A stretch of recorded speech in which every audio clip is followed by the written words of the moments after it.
আমার রব্বি কারীম ডাক দিয়ে বলেন, तमाम দুনিয়ার মানুষ তোমরা শুনে রাখো আমার গোলাম, ওয়ালা নাবলুওয়ান্নাকুম, আমি তোমাদেরকে অবশ্যই অবশ্যই পরীক্ষা করব।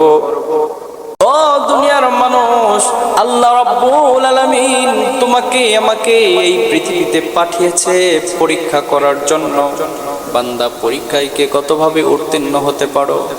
দুনিয়াতে যেমন এক ক্লাস থেকে আরেক ক্লাসে উপরে ওঠার জন্য পরীক্ষার প্রয়োজন পড়ে, তেমনি ভাবে আল্লাহ তাআলার জান্নাতে প্রবেশ করার জন্য দুনিয়ার বালা মুসিবত আপদ বিপদ সার্বিক দিকগুলো আল্লাহ তাআলা পরীক্ষা স্বরূপ মুমিন বান্দাদের জন্য দিয়ে থাকেন, যাতে করে মুমিন বান্দারা ধৈর্য ধারণ করে পরীক্ষায় উত্তীর্ণ হয়ে জান্নাতে প্রবেশ করতে পারে। বলেন সুবহানাল্লাহ।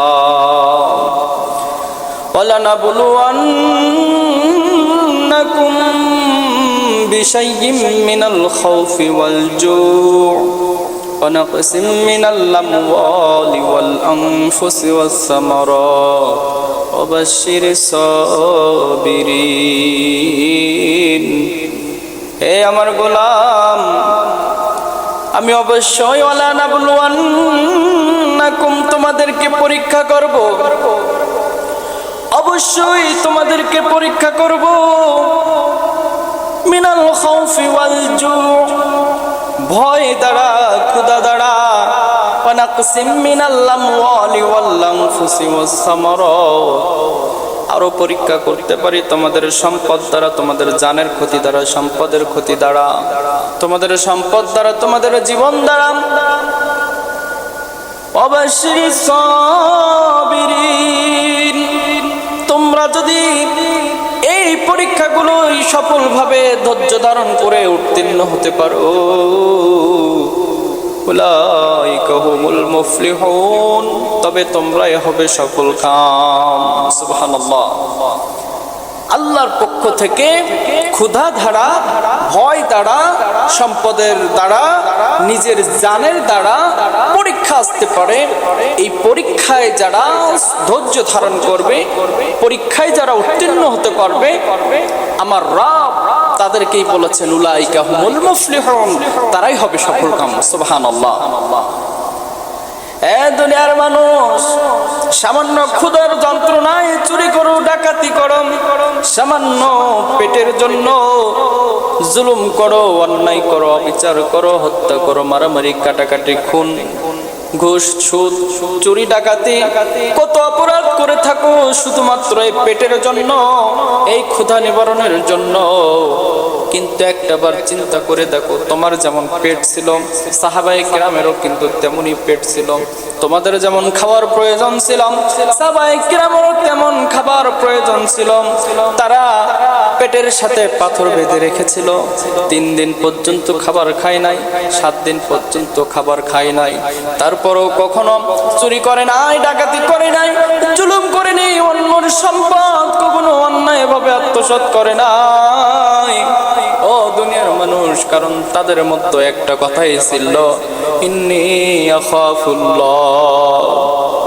দুনিয়াতে অপরাধ করব, কেউ না দেখলেও, কেউ বিচার না করলেও বিচার করবে একজন মহান আল্লাহ।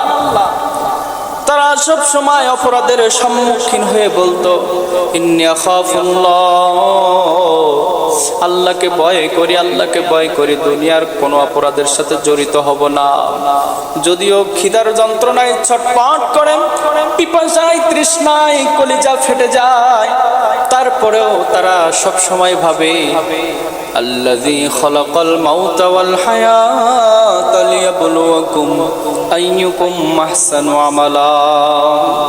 আল্লাহ তাআলা তো জীবন মরণ দিয়েছে, জীবন মরণের মধ্যে যতটুকু আল্লাহ আমাদেরকে হায়াত দান করেছে, আল্লাহ তো দেখতে চায়, পরীক্ষা করতে চায়, আইয়ুকুম আহসানু আমালা, কে কত সুন্দর সুন্দর আমল করতে পারে। হে আল্লাহর গোলামেরা, গভীর মনোযোগ দিয়ে শোনো, যদি আল্লাহ তাআলার সন্তুষ্টি পেতে চাও, দুনিয়ার লোভ লালসা মায়া মহাব্বত ত্যাগ করে আল্লাহর দেয়া আল্লাহর পক্ষ থেকে পরীক্ষাগুলোতে সঠিকভাবে ধৈর্য ধারণ করে যদি জীবন পরিচালনা করতে পারো, যেমন ভাবে আল্লাহ তাআলার পূর্বের বান্দাগণ ধৈর্যশীল হওয়ার কারণে, প্রতিটা পরীক্ষায় উত্তীর্ণ হওয়ার কারণে আল্লাহ তাদের জীবনী, আল্লাহ তাদের জীবনাদর্শ, আল্লাহ তাদের ভবিষ্যৎবাণী করে তাদেরকে সফলতার শীর্ষে পৌঁছে দিয়েছেন। আল্লাহ যেমন তাদেরকে তাদের জীবনীগুলো স্বর্ণালী অক্ষরে লিপিবদ্ধ করিয়েছেন।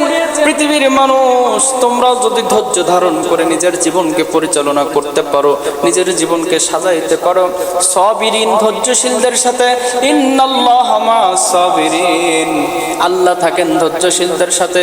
সেজন্য যদি আল্লাহকে পেতে চান, আল্লাহর ভালোবাসা পেতে চান, তাহলে সার্বিক অবস্থায় ধৈর্য ধারণ করুন। হযরত ইব্রাহিম আলাইহিস সালাতু ওয়াস সালাম নমরুদের অগ্নিকুণ্ডের মধ্যে নিক্ষিপ্ত হওয়ার পরেও তিনি বলেছিলেন, আমি একমাত্র আল্লাহকে ভয় করি, যে আল্লাহর পথে চলার জন্য আমার রব আমারে পরীক্ষা নেয়। আমি রবের প্রতি সন্তুষ্ট হয়ে শুধুমাত্র আল্লাহর ভয়ে, ইন্নাল্লাহা মা'আস সাবিরিন, আল্লাহ ধৈর্যশীলদের সাথে থাকে, এজন্য আমি ধৈর্য ধারণ করলাম। আগুনের মধ্য থেকেও যখন আল্লাহর প্রতি ধৈর্য ধারণ করে ইব্রাহিম খলিলুল্লাহ, তখন আল্লাহ তাআলা এই পরীক্ষায় তাকে উত্তীর্ণ করে দেয় এবং ডাক দিয়া বলে, ইয়া নারু কুনি বারদাও ওয়া সালামান আলা ইব্রাহিম, হে আগুন তুমি ইব্রাহিমের জন্য জান্নাতের সুবাস হয়ে যাও। সুবহানাল্লাহ। মুসা আলাইহিস সালাতু ওয়াস সালাম দরিয়ার কিনারায়, এই মুহূর্তে কি করবে? সবাই পেরেশান, কিন্তু আল্লাহর নবী মুসা কালিমুল্লাহ পেরেশান হয় নাই, কারণ তিনি ধৈর্য ধারণ করেছে, সবর করেছে। তিনি জানে আল্লাহর পক্ষ থেকে এটা পরীক্ষা। এই পরীক্ষায় উত্তীর্ণ হওয়ার জন্য আল্লাহর নবী মুসা কালিমুল্লাহ ধৈর্য ধারণ করলেন। আল্লাহ তাআলা বললেন, মুসা তুমি ধৈর্য ধরেছো, তোমার লাঠিটা দ্বারা দরিয়ায় আঘাত করো। দরিয়ায় আঘাত করতে দেরি সোজাসুজি 12টি রাস্তা তৈরি হয়ে গেছে। বনি ইসরাইলগণ সহ মুসা নবী দরিয়া পার হয়ে চলে গেলেন, আর ফিরাউন সেই নদীর মধ্যে, সেই দরিয়ার মধ্যে ডুবে মরলেন। কথা বলেন ঠিক কিনা? তাহলে আল্লাহ পরীক্ষা করেন, পরীক্ষায় যারা ধৈর্য ধরে উত্তীর্ণ হতে পারে, আল্লাহ তাদের সাথে আছে না নাই? অবশ্যই আছে। এই জন্য আমাদেরকেও পরীক্ষায় ধৈর্য ধারণ করতে হবে। টাকা পয়সা, সম্পদ, বালা মুসিবত, বিপদ আপদ, এই সমস্ত কিছুতে অজুহাত দিয়ে আল্লাহর ইবাদত থেকে গাফেল থাকা যাবে না, আল্লাহর ইবাদত থেকে দূরে সরে থাকা যাবে না, বরং সার্বিক অবস্থায় আল্লাহ তাআলার ইবাদতে মশগুল থাকতে হবে। আল্লাহ তাআলা আমাদেরকে তৌফিক দান করুন, বলেন আমিন।